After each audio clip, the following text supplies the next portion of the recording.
सभी को नमस्ते। अभी आपने सुना पड़ा होगा कि एक 13 साल का बच्चा अफगानिस्तान से दिल्ली एयरपोर्ट पर चोरी छुपे जो हवाई जहाज के प्लेन के व्हील होते हैं उनमें कहीं छुपकर आ गया और सही सलामत यहाँ पहुंच गया। अब यह हैरानी की भी बात है कि वो प्लेन से आ गया और रास्ते में कहीं गिरा नहीं और दिल्ली एयरपोर्ट पहुंच गया। इसके जो विशेषज्ञ कारण बता रहे हैं कि काबुल से दिल्ली की फ्लाइट जो है वो लगभग 90 मिनट की थी, यानी कि 1.5 घंटा, जिसमें 15 मिनट तो वो नीचे ही रहती है लैंडिंग का और फिर वो नीचे उतरना अप एंड डाउन, इसी में आधा घंटा लग जाता है। लगभग 1 घंटा फ्लाइट जो है वो पूरे आसमान पे चली और इस टाइम मौसम ज़्यादा ठंडा नहीं है और वो बच्चा जो है वो तंदुरुस्त था, इसलिए वो सुरक्षित यहाँ पहुँच गया है। उसको कोई ज़्यादा ट्रीटमेंट की ज़रूरत भी नहीं पड़ी। अब ये बहुत बड़ा सिक्योरिटी थ्रेट है जिस पे हमारा मेन मीडिया, सोशल मीडिया ज़्यादा रिएक्ट नहीं कर रहा है। अगर मान लो ये बच्चा जो है वो फिदाइन होता या उसने कोई अपने बॉम्ब वगैरह लगा रखे होते और आसमान में पहुंचने पर हवाई जहाज के वो बॉम्ब अपने बॉम्ब फोड़ देता तो क्या होता। ऐसा पहले भी हो चुका है, इसलिए इस पे सावधानी बरतना ज़रूरी है। और ये तो फ्लाइट 90 मिनट की थी, उसको यहाँ अरेस्ट कर लिया गया है और अब देखते हैं कि भारत की सरकार क्या करती है। या वो नाबालिग है, बच्चा है, इस नाते उसको छोड़ देती है या क्या करती है, यह देखने वाली बात है।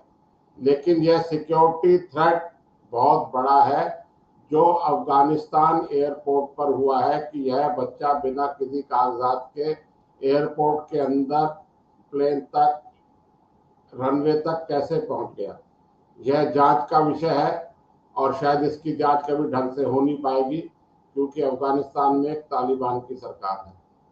ऐसा ही मैं एक वाकया याद दिलाना चाहूँगा, 1999 में भी ऐसा ही हुआ था, 1999 में, जब वाजपेयी की सरकार थी, अटल बिहारी वाजपेयी की, और एक प्लेन काठमांडू से फ्लाई किया और उसको दिल्ली पहुंचने से पहले ही रास्ते में टेररिस्ट ने अपना उसको किडनैप कर लिया और फिर वो अमृतसर और दुबई के रास्ते होता हुआ अफगानिस्तान के कंधार में पहुंचा और वहां काफी दिनों बाद भारत सरकार को टेररिस्ट छोड़ने पड़े अपने यात्रियों को सुरक्षित लाने के लिए।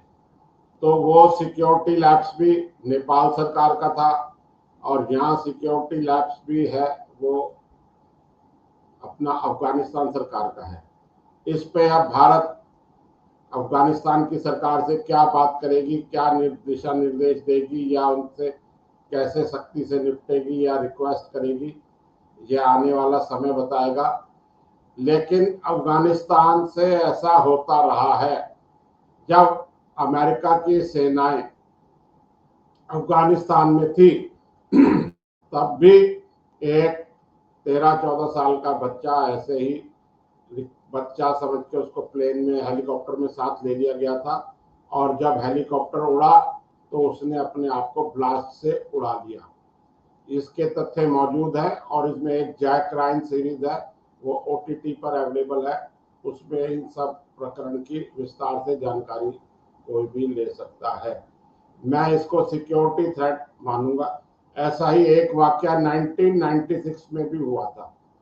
पंजाब के दो भाई प्रदीप सैनी और विजय सैनी, ये फोटो है प्रदीप सैनी की, यह दिल्ली आ गए थे और 2 महीने तक इंदिरा गांधी एयरपोर्ट की रेकी करते रहे कि प्लेन कब उड़ते हैं, क्या टाइमिंग्स है, कहाँ से अंदर घुसा जा सकता है। और यह इलीगल तरीके से एक लंदन जाने वाले हवाई जहाज में दोनों पहियों में दोनों एक एक भाई बैठ गए और वहां से उड़ के वो सीधा फ्लाई करके लंदन पहुंच गए। उसमें विजय सैनी की तो रास्ते में ही मौत हो गई और यह जिनकी आप फोटो देख रहे हैं यह है प्रदीप सैनी। ये 23 साल के थे जब उनको वहां अरेस्ट कर लिया गया, कुछ उनका ट्रीटमेंट चला, उसके बाद उनको इसमें 18 साल की जेल हुई और 18 साल की जेल के बाद ब्रिटेन की सरकार ने उनको अपने वहाँ की ब्रिटेन की मान्यता दे दी और अब वो आज की डेट में वो हीथ्रो हवाई अड्डे पे जहाँ वो पकड़े गए थे वहाँ टैक्सी चलाते हैं। उन्होंने वहाँ शादी भी कर ली है और उनके 2 बच्चे भी हैं और उनकी जो ख्वाहिश थी वो अब पूरी हो चुकी है। अब वो एक ब्रिटेन के नागरिक है, वहाँ के पासपोर्ट धारक है। हालांकि उनको इस बात का बड़ा अफसोस है कि उनका 19 वर्षीय छोटा भाई रास्ते में ही गुजर गया, नहीं तो आज वो भी ब्रिटेन का नागरिक होता। जैसा कि आप सब जानते हैं कि पंजाब के लोगों को, यूथ को आज भी बड़ा शौक है और उनकी इच्छा और अरमान या ड्रीम रहता है कि हम कनाडा, यूएसए, ऑस्ट्रेलिया जाए। तो यह उन्होंने अपने लीगल तरीके से कर दिया।